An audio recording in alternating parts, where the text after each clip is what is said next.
Conor McGregor versus Max Holloway will turn out as the craziest fight in 2026. Many people believe that Conor is done after that injury and there is no way he's coming back.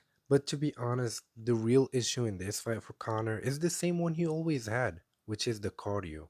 He always had trouble being the same fighter, especially after the second round. And we all know Max Holloway after the second round usually becomes a completely different fighter. But there is multiple versions of Conor that people are speculating which one he will be in this fight. And I think the version Conor will be against Max Holloway is the version that he was against Cowboy, the version that he was trying to walk him down and taking him back to the fence, which of course it won't be as easy as it was against Cowboy. I mean, Holloway is a much, much better fighter at moving around the octagon, especially in his last fights. His footwork has improved a lot. He angles out of range very well and he keeps his distance very well. Let's just say that Holloway has become very aware in which place he is standing in the octagon and against whom and how he should be moving against him. And I think that will cause Conor the most issues during this fight because if he has trouble getting Holloway back to the fence, his chances of winning this fight goes way, way down. And you might be asking why. First of all, if he has trouble trapping him, he will have trouble sniping him down with his backhand, and that is Connor's favorite move. And if Holloway keeps moving and angling out and never letting Connor have his moments in the fight, especially in the first rounds, that means Holloway will have his moments in the fight. And that means as the fight progresses and goes on, Holloway keeps getting into his momentum. And if that happens and the second round passes, there is no chance. I mean, literally no chance on earth Connor is winning that fight. And of course, Connor can't just walk him down like he did in their first fight. I mean, he sunned him, like he said. He said that he sunned him, and it was true. Connor was the bigger fighter in there.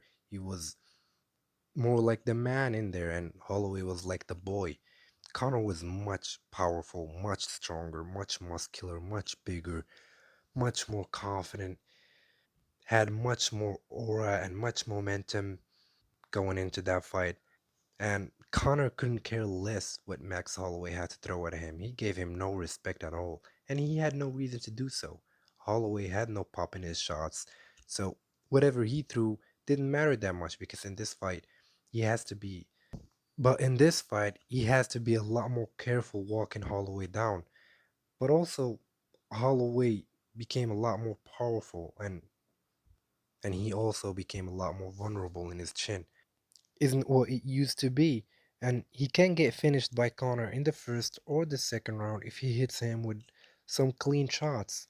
He has been dropped before multiple times in his previous fights, and that just shows that Connor can knock Holloway out in this fight. But let's talk about the pressure of Connor because, like we said, if he can't just pressure him back simply, he needs to be calculated about it. Holloway is a fighter that stands a bit squared, so his body will be open for teeps, and Connor can use those teeps either to stink his toes in Holloway's body or to push him back where he wants. And Connor uses teeps to push opponents back very well, and he can utilize it in this fight very well. And also, feints can be very beneficial for him. I mean, Dustin Poirier with simple feints pushed him back. I mean, far back, and why they were effective because he respected Poirier's shots, and of course he will respect Connor's shots. So I think fainting will push Holloway back, and also high kicks and body kicks, not really to push him back, but to also freeze Holloway's movements or cut him off when he's trying to angle out of at distance and trying to move away.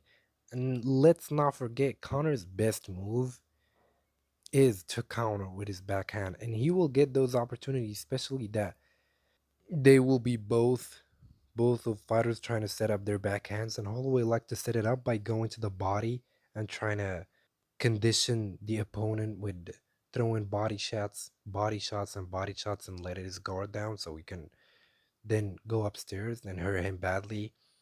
And if Connor still has good counters and good timing, he will be able to capitalize on that and rock Holloway badly because Holloway's chin. isn't what he used to be, and if Conor lands those shots hard, I think Holloway will drop. But let me remind you guys, it didn't matter if Conor was out for 10 years or broke both of his legs. Conor's biggest weakness coming into this fight is his cardio, and that is Holloway's biggest weapon.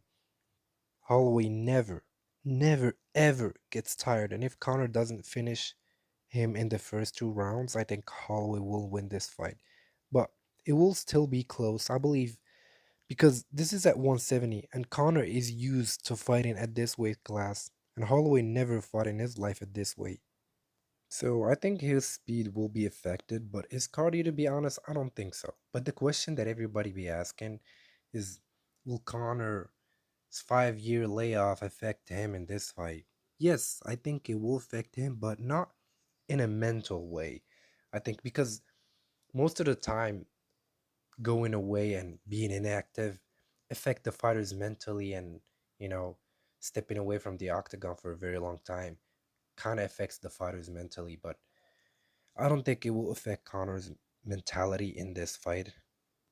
I think Conor mentally deals very well with big moments, but it's just that his lifestyle he has been living after that injury, and also he's way out of his prime. And also Holloway is out of his prime. But my prediction for this fight is, I think Conor will finish Max Holloway either in the first or the second round. I think his chin is very vulnerable right now to be able to take some good shots from McGregor. And he's also very hittable. And fighting a guy like Conor at 170, he will get hit and get dropped. And I'm going with the underdog, as this year is the year of underdogs. I mean, I don't know what's wrong with this year, but most of the underdogs has been winning. I think Connor will win also, and he will surprise a lot of people because Connor's skills never went away. It's just that his injury, and I think he's fully healed, and he will be the same fighter as he left. But it's just that he's out of his prime physically and his cardio. I think the most thing that worry me about Connor is his cardio. And the most thing that worry me about Holloway is that he's too hittable.